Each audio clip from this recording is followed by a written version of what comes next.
Ճաշակեք և տեսեք, որ Տերը քաղցր է, երանելի է այն մարդը,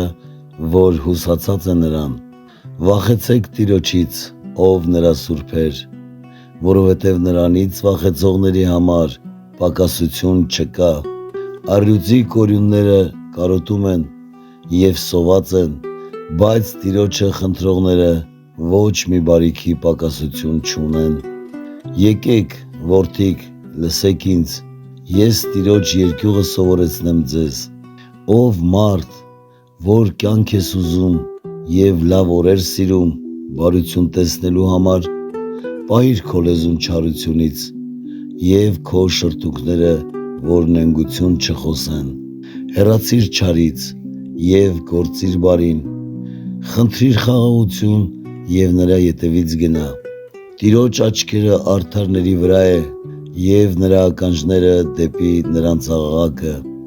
արդարներն աղաղակում են և Տերը լսում է և իրենց ամեն նեղություններից փրկում է նրանց, Տերը մոտիկ է սրտով կոտրվածներին և փրկում է հոգով փշրվածներին, շատ են արդարի նեղությունները, բայց Տերը այդ ամենից փրկում է նրան, ամեն